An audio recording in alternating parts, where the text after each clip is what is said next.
Okay, good evening, guys. So today, let's go ahead and do a recap of pretty much everything that happened today. Okay, so this is the daily chart. As you guys can see, the momentum is going up. Um, so this is Thursdays. This is what's Friday. So Thursday, Wednesday. Okay, so this is Wednesday's high. So this is pretty much all that matters.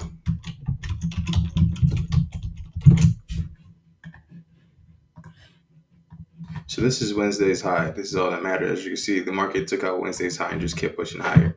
And of course, if you go to a higher time frame, you're all you're going to see is just green candles. Okay, so 15. Let's turn this on. Okay, 5 minute. Okay, so this is the 5 minute. As you can see, all this stuff happened before New York session, but you can tell that in London session, we did get some A plus setups. Okay, as you can see, market we broke the structure over here, bullish candles, and closed above. The market came back, gave us a 0.25% retracement. So this has been a good entry. This is extreme discount. You would want to target this box over here for 1 to 3. This is a 1 to 3, and just depends on however you want to keep going on. But the safest is always to target a 1 to 3. Now, once you do that, you know that's gonna be a winning trade over there. Um, but we didn't trade that because we were not awake. We only trade New York session. So in New York session, all we see is just this huge retracement we get back from over here. So you can either draw from you. This is up to it's up to your discretion. You can either draw from this low to this high. As you can see, you can get in a retracement, or you can draw from this low over here to this high. You get a 0.50% retracement. You can enter stuff like that. Um, the market keeps pushing it higher and higher. So as you can see from over here, we still don't get any entries. From this low to this high, we don't get any entries. That's fine. We at least want to get at least a 50% retracement move. That's what we're always looking for. That's what the strategy all completely is designed on. If you don't get a 50% retracement, any kind of retracement, we don't take a trade. Okay, now this one we do get a 50% retracement. I'm gonna show you guys in a bit. I took this trade.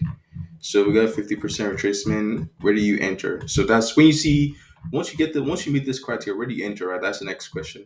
It's completely easy. Now all you want to see is just momentum to the upside. So first of all, let's go ahead and use our counting tool. So we have a down bar right there. This is a bearish candle. So we have a bearish candle over there, bearish. Then this high is taken out by this bullish candle. So this is a bullish candle high. This high is taken over by this bullish candle. This is a bullish candle high over there.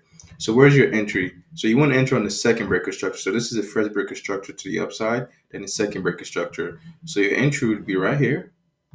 Stop loss would be at this low because if the market comes back down to this low, it means the market no longer wants to keep going up. That's what this whole thing means. If the market comes back down to the low, that's why we're putting it over here. And we want to target a 1 to 2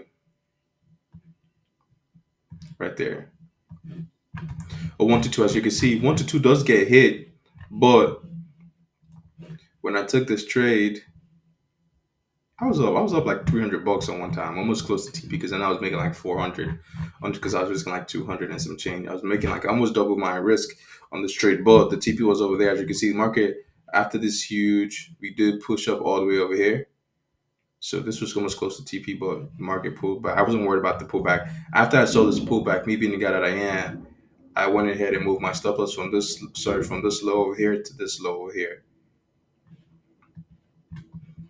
This low here because I kind of figured we were going to take out the high. So that's why I put my stop loss here, which was the mistake that I made. Now that I'm looking at it, I should have waited till this high was taken out. But I put my stop loss over here. As you can see, the market comes back down to take me out. I was up a little bit amount of money when you take me out, like $30 on this trade. So that's how I lost that trade. But I mean, I didn't really lose it, break even, whatever you want to call it. But that was that trade over there. That was pretty much the only good trade that I saw and I took. Like I said, there were other trades as well, even from here after we broke the structure to the upside with some bullish candle closes, so that you can go from over here from slow to this high over here. As you can see, push the market came back, gave us another 50% retracement, and then continued to push back up. Now this one it would have been tricky because as you can see, we got a 50% pushed up, couldn't break it and push all the way down. So this would have been a losing trade, but that's fine. You enter again, and who knows, you'd have made some money on this trade. But those were the two subs that happened today. Now on gold, I was looking for some setups because I haven't seen any setups. As you can see, this is my previous analysis on gold. So on gold, you can see the daily low. This is Wednesday's low, Wednesday's low, Wednesday's low. Should be Wednesday's high. So Wednesday's high. So you can see we were just bearish. The market came back, took out the slower, and it tended to keep pushing down. So if we go down to all the lower time frames, this is London session. I mean New York session. So New York session happened right there, 15, nope, nothing. Wow, look at all this. Look at all this green bars from London session. Jesus. 5 minute. Okay, let's go to the 5 minute. So on the 5 minute, as we can see, the market plays back down, starts to push back up. And this is, you just keep seeing the market printing higher and higher and higher and higher. And over here, we get a break of structure to the upside eventually with some candles. Close it strong. Then on this one, we get a move to the upside. Then the market comes back down to retest. Almost close to getting stopped out over here on this trade. I didn't take this trade because I was already in an MNQ trade. So I was like, there's no point in taking this trade. I didn't want to have two positions running. So the market does come back, give you a 0.25% interest. So this would have been a good entry, honestly.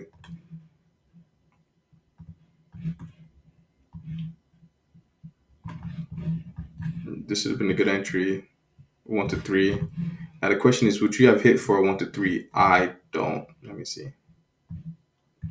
Yeah, you would have hit for almost a 1 to 3 because the market then started to push back down. How was it? Good trade after all. Because I want to make sure this hits. I mean, almost barely though. Barely. Barely.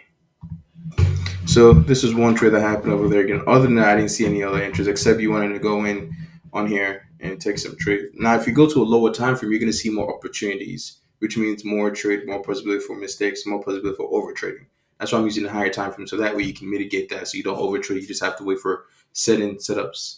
You keep your account longer, and when you do catch trades, you do make more. And like I said, just less volume overall for you trading.